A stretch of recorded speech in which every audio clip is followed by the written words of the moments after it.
and different.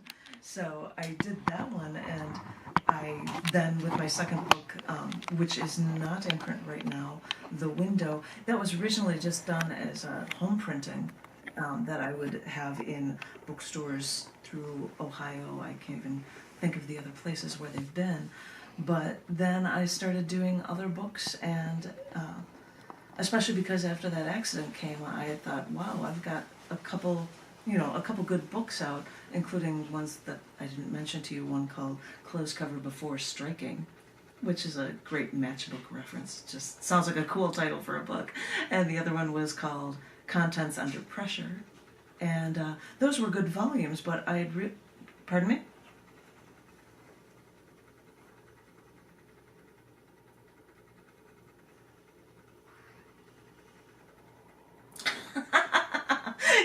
You're absolutely right, I do. And that's the only one that I had copyrighted by the U.S. government, just because it was such a huge, massive endeavor that I did with that one.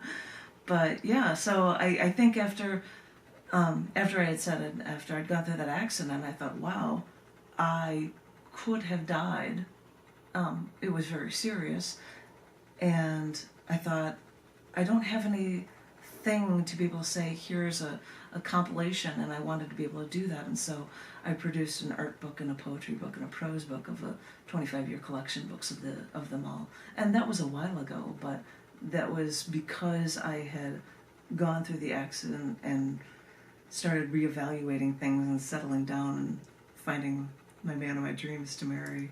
I thought I should have something like that for my earlier works and be able to have them so that people could be able to see them all in one form if they wanted to.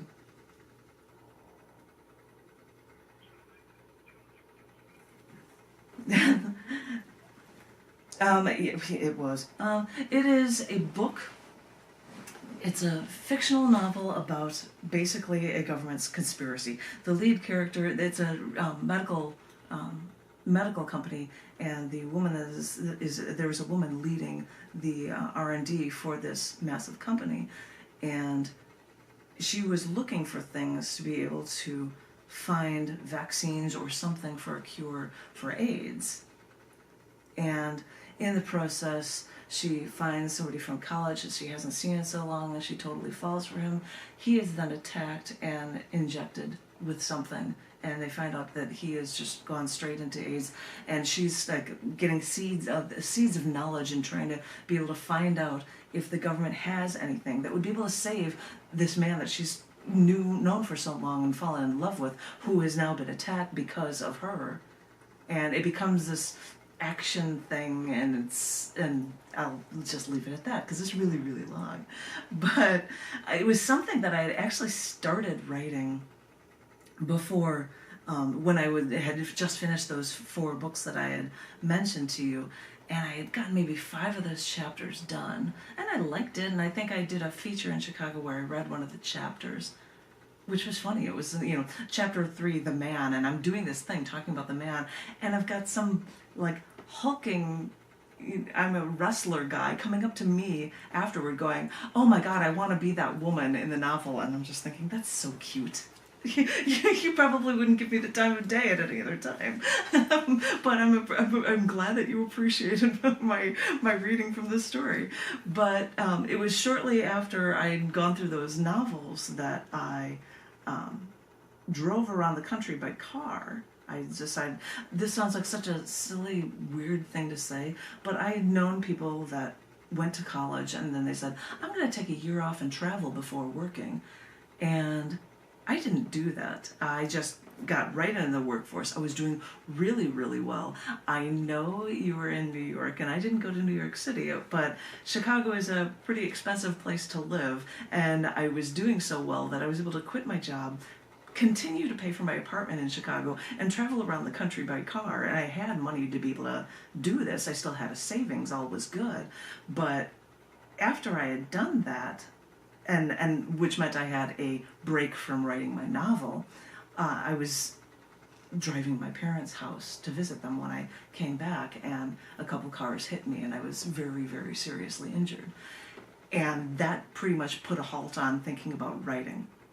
because I had to relearn how to walk and talk and eat. So working on a novel was not on my mind at that point in the game. But at one point, my husband said, you should really get back to that. And I said, I know. I've just been thinking about it. And I would do something like I'd be sitting in a bath and I would be envisioning, all right, if there's a scene where if this character needed to do, so I would just start thinking about it. And once I took a trip to visit my parents. They lived in Southwest Florida, and I think I was there for 2 or 3 weeks, and I wrote the rest of the book. I just started churning everything out. Yeah, it needed editing, but I had these ideas percolating in my head for all this time, and I just let them all out really, really quickly. So it is a long book. It could be shortened. I think I heard a story about a successful director. I don't know if it was J.J. Abrams or if there was somebody that decided they were going to write a novel, but there would be an old book that was a novel, and there would be writing in the margins of 2 people within each other, and it would be a separate story that would revolve around that. And I thought maybe as I had gotten older, that would be something that me and my husband would do, that we'd come up with 2 character names and come up with a separate story. Whether it goes inside of a shortened version of The Key to Believing or another novel, I don't know, but that was another idea for probably a far, far future plan for writing for large novels in the future.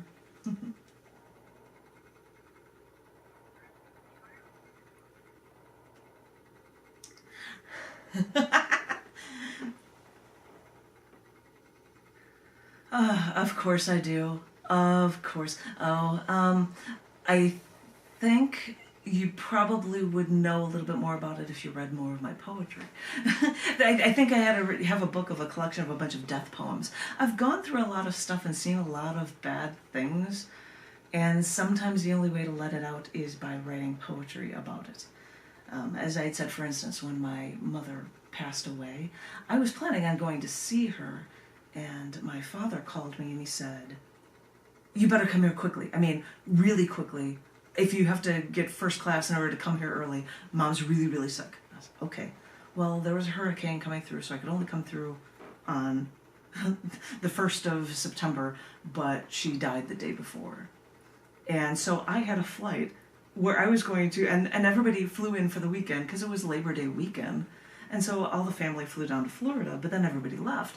But I had tickets because I was planning on seeing them from the 10th to the 18th, but I made an early flight, so now I'm alone with my dad from, the 3rd of September through the 18th. And he is completely, of course, as you would expect, he's completely lost because his wife just died. So I'm completely lost, but I can't go sobbing to him about it because he's got it worse than I do, right? So I found myself writing a lot because it was something that was the only way I could be able to hold back the emotion at times like that. And as I said, historically that's happened with things like understanding people with acquaintance rape issues or sexism issues. I would get those down and write them down, and I would have them be stories for people. When the accident came, I was in the hospital. I had a hard time functioning, but I was like, give me a pen or a pencil and give me paper. And I wrote, and it was terrible. But I had to do it just to be able to get the emotion of how I've lost everything and I'm having to start from scratch out. I would hear stories about how people had died. Someone close to me had died, so I would write for them about stuff. And so, because as I would say, you're creative and you want to write things, but you never want to write when you're happy, usually. You're happy. You want to go have fun and leave it at that. You don't know what to do when you've got something terrible, dropping in the pit of your stomach because something awful has happened, and you don't know how to be able to cope with it. You don't know if you can talk to people or how much you can talk to people or what's right to do for any of that. So often writing seems to be the best way to be able to keep yourself sane, I guess.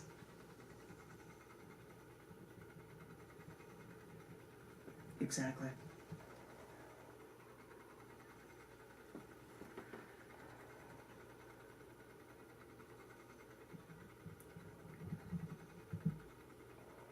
Yep.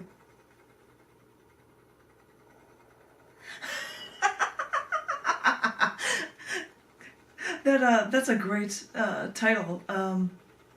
It's a collection of editorials because I do things for Scars Publications, which started right after I got out of college. I started this up as a chance to be able to publish that first book, Hope Just in the Attic, and to start the first literary magazine, which is still running, which is actually named after a poem of mine that talks about the dysfunctionality sometimes of children, churches, and daddies. That's the name of the magazine.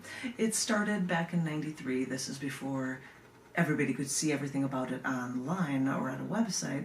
So I would get, people would see that title, Children, Churches, and Daddies, and I would get a cover letter sent in the mail of a woman saying, "Hi, I'm a Christian mother of 4, and these are my 4 rhyming poems." And I'm like, oh, I'm going to have to clarify this because that's not what this magazine is about. Oops, I didn't get that.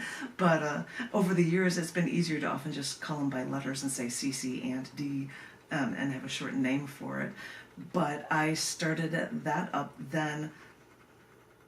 And what was your original question? No, I'm talking about the magazine stuff. I feel like I've gotten off subject. Have I?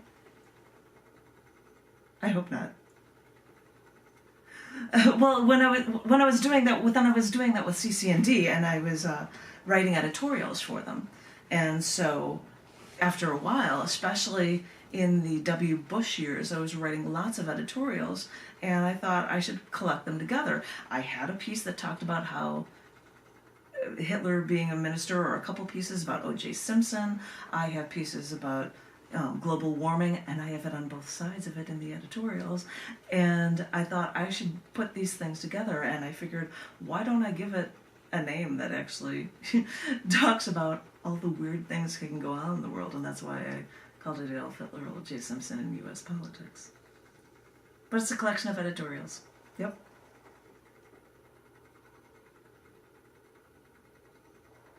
Boss Lady's editorials is the first one. Yep. Yeah, it was a more recent version. I didn't hear. Enriched is there was an annual collection book from CC&D and Down in the Dirt magazine, which I should, by the way, mention. I had said I started up CC&D in '93. And at one point in '94, I had a little supplement section inside of it called Down in the Dirt. And that went on for like a few years, or a few issues in the 1 year, and that was it. But then after the accident and after I got married, I'm like, that was a good title. Maybe I should start that up and on its own as a magazine. So it started later, but so that would explain why I have the 2 magazines now that I'm running. But Scars Publications not only release... Pardon me?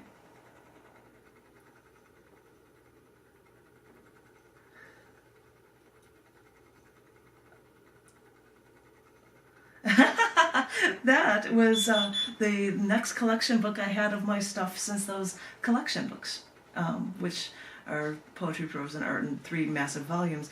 I had a photo of me, an old photo of me where I was jumping on a hotel bed, and somebody took a snapshot of me, and I had that for the longest time as my JanetKuypers.com main picture. Just a picture, my hair is flying, you don't even see my face, and I'm jumping. And I said, why don't I have a thing called personal nudity? I'll just have a bar over where there would be clothes and call it personal nudity because, well, this kind of tells you something about me, what I am inside. So I thought that would be a fun title for a collection book. So another big volume, but yeah.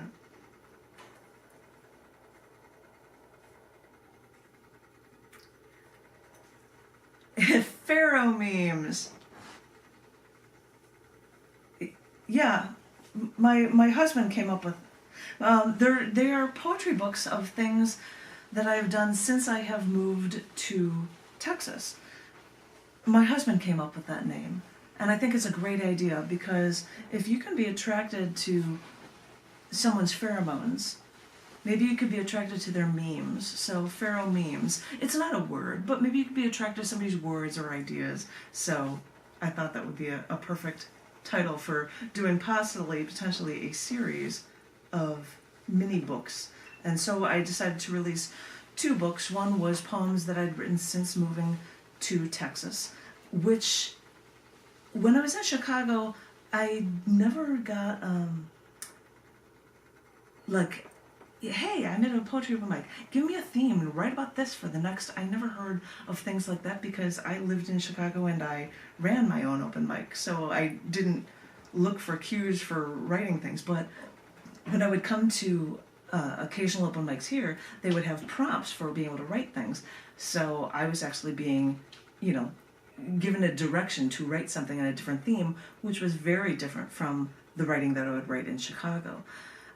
There are also people here, a few, and one of them that would run open mics that I would go to, that a monthly reading space that I would go to, who is very upbeat and happy, and everything should be wonderful and we should all get along. His name is Tom. He's a wonderful, sweet man from Australia who lives here, and his choices to set up features at the Baha'i Faith Center here in Austin meant I had a monthly feature at the Baha'i Faith Center. So that also totally then changed. Oh, you're going to have a theme on peace. You're going to have a theme on women's issues, but in a positive, strong way, not feeling bad about acquaintance rape or whatnot, or things about the seasons changing, or the end of the year celebrations. And these are all things that I would never think to write about, but they were catalysts for shows that I was doing and things like that. So I thought in my first, after, year and a half, approaching 2 years since I had lived in Austin, Texas, that I would take these poems and put them into 2 small collection books. And that's why I've got a book that's called Pharaoh Memes, poems from 2015 to 2017, and Pharaoh Memes, show poems. And they are ones that I had performed at shows here in Austin, because it's fascinating, because when I was in Chicago, I was running, in the last over half decade of my being there, running a poetry open mic where I had features that would come all the time and introduce people up, and I even had video recorded it. I let them all know, and everybody was cool with it, and I did a weekly podcast out of it, which was actually successful, which blew my mind. But I didn't have time for thinking about having as many shows, and then I was having shows where I'd have to come up with new material every single month here. And so I thought, I can put these into 2 collection books, and I will do that in time for me to go back to Chicago and visit some people and revisit my old haunts and have a few features there as well. So that is my new set of books. I was thinking of doing another one of like Twitterverse or something, just because of President Donald Trump or something. But I don't know. I haven't figured out the details. I don't know if I have something long enough for it yet. So, but actually, if this is okay to talk about with you, I'm working on a couple more books to be released within the next couple months as well. 2 books that are 2 more books that are about performance art shows that I've done, collection books of stuff, because I had chapter 38, 3 volumes of that. And this, one of my Pheromones books, is all about show poems, so I thought I would do chapter 48 and have them all be of things from Chicago shows. I might have 1 show in Austin in the 2nd volume, but I'll be doing that. I also am working on a suggestion from my husband, because he saw a photo. I've got way too many stories that I'm talking about here, but the 25-year anniversary of cc&d magazine is coming out next month in June, and I thought I need to have something maybe silver themed, because that's silver is the 25-year anniversary, and I didn't know what to do, but I got silver nail polish and I got silver paint, and I was putting it on my face and on lipstick and stuff, so that I had just like lips and like 2 nails that are appearing on this cover of cc&d. John saw this and he said, you should have a collection book like of just highlights of your things from like interviews and select poems and put it into something. And so I'm working on doing that and having a book that's called In Depth, and it will have a close-up of me painted silver on the front cover. But the last book that I was going to do is going to be an art book, because the most recent trip I was on, we went to Antarctica for Thanksgiving last year. And I took tons of photos. It was freezing. I went camping there. It was miserable. But I wanted to be able to get a chance for a select few poems that I'd written for my last show at the Baha'i Center, and for all the photos, to be able to have an art book of things from Antarctica from there as well. So those are my future plans with books. Sorry if that was talking too long. I just wanted to share. I just want to share too much with you.